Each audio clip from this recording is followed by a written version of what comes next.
பிரதமர் நரேந்திர மோடியின் பட்டப்படிப்பு ஆவணங்களை வழங்க வேண்டும் என்ற மத்திய தகவல் ஆணையத்தின் உத்தரவு ரத்து செய்யப்பட்டிருப்பதை தீர்ப்பாக வழங்கியிருக்கிறது. பிரதமர் நரேந்திர மோடியின் பட்டப்படிப்பு ஆவணங்களை வழங்க வேண்டும் என்ற அந்த அறிவிப்பிற்கு அது தொடர்பான தீர்ப்பை வெளியாக இருக்கிறது. மத்திய தகவல் ஆணையத்தின் உத்தரவை ரத்து செய்து டெல்லி உயர்நீதிமன்ற நீதிபதி தீர்ப்பு வழங்கியிருக்கிறார். பிரதமரின் பட்டப்படிப்பு விவகாரம் தொடர்பாக உயர்நீதிமன்றம் தீர்ப்பு வழங்கியிருக்கிறது.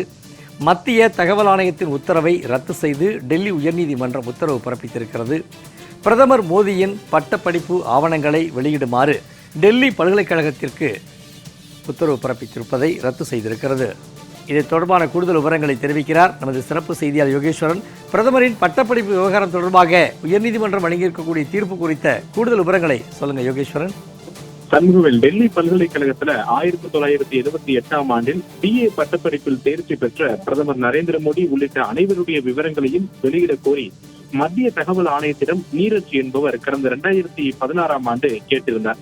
இந்த வழக்குல கடந்த 2016ஆம் ஆண்டு மத்திய தகவல் ஆணையம் நீரஜ் என்பவரின் கோரிக்கையை ஏற்று குறிப்பிட்ட தகவலை வழங்குமாறு டெல்லி பல்கலைக்கழகத்திற்கு உத்தரவிட்டிருந்தார்கள். ஆனால் இந்த உத்தரவை ரத்து செய்ய கோரி டெல்லி உயர்நீதிமன்றத்துல டெல்லி பல்கலைக்கழகம் தரப்புல மனு தாக்கல் செய்யப்பட்டது. குறிப்பாக பிரதமர் நரேந்திர மோடி தொடர்புடைய பட்டப்படிப்பு ஆவணங்களை நீதிமன்றத்திடம் நாங்கள் காண்பிக்க தயாராக இருக்கிறோம். ஆனால் தகவல் அறியும் உரிமை சட்டத்தின் கீழ் தொடர்பில்லாத ஒரு நபரினுடைய ஆய்வுக்காக ஆவணங்களை வழங்க முடியாது என டெல்லி பல்கலைக்கழகம் இந்த வழக்குல முன்பு வாதங்கள் நடைபெற்ற போது நீதிமன்றத்துல தெரிவித்திருந்தது. அதற்கான காரணம், ஒரு தனிப்பட்ட நபரின் ஆவணங்கள் உரிமை என்பது மிகவும் உயர்வானது. அது எவ்வளவு உயர்வானது என்றால், தகவல் அறியும் உரிமை சட்டம் என்பதில் ஒரு தனி மனிதனுக்கும் கொடுக்கப்பட்டிருக்கூடிய உரிமையை விட அதிக அளவு உயர்வானது என்ற ஒரு காரணத்தினால் தனிப்பட்ட நபர்களுடைய கல்வி ஆவணங்களை கூட எங்களால் வழங்க முடியாது என்று திட்டவட்டமாக டெல்லி உயர்நீதிமன்றத்தில் தெரிவித்திருந்தார்கள். 2014ஆம் ஆண்டு பிரதமராக நரேந்திர மோடி பதவியேற்றதற்கு பிறகாக அவர் சார்ந்த படிப்பு விவரங்கள் என்பது தேர்தல் ஆணையத்தில் தாக்கல் செய்யப்பட்ட பிரமாண பத்திரங்கள் அடிப்படையில பல்வேறு கேள்விகளை எல்லாம் எழுப்பியிருந்தது.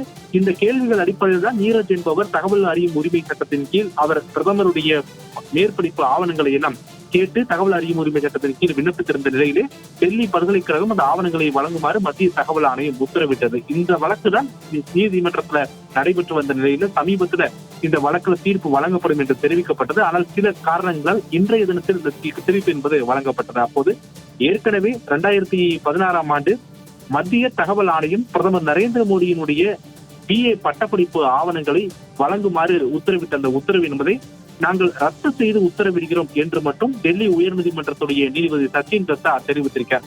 மேலும் இந்த வழக்குல மிக விரிவான தீர்ப்புகள் அனைத்துமே எழுத்துப்பூர்வ தீர்ப்பாக வழங்கப்படும், அது விரைவில் வெளியிடப்படும் என்று நீதிபதி சச்சின் தத்தா தெரிவித்திருக்கார். எனவே ஏற்கனவே 2016ஆம் ஆண்டு பிரதமருடைய பட்டப்படிப்பு ஆவணங்களை வெளியிடுமாறு மத்திய தகவல் ஆணையம் பிறப்பித்த உத்தரவு என்பதை அதிரடியாக டெல்லி உயர்நீதிமன்றமானது இன்று வழங்கியிருக்கக்கூடிய தீர்ப்பின் மூலம் ரத்து செய்து உத்தரவிட்டிருக்கிறது. இந்த வழக்கினுடைய இன்னும் விரிவான தீர்ப்பு என்பது இன்று மாலைக்குள்ள டெல்லி உயர்நீதிமன்றத்துடைய அதிகாரப்பூர்வ வலைதளத்தில் பதிவேற்றம் செய்யப்படும் என்றும் அதுல இதற்கான காரணங்கள் குறித்து எல்லாம் தெரிவிக்கப்படும் என்று டெல்லி உயர்நீதிமன்றத்துடைய நீதிபதி சச்சின் தத்தா தெரிவித்திருப்பது இந்த நேரத்தில் குறிப்பிடத்தக்க ஒன்று. சண்முகவேல், கூடுதல் விவரங்களை வழங்கியமைக்கு நன்றி யோகேஸ்வரன்.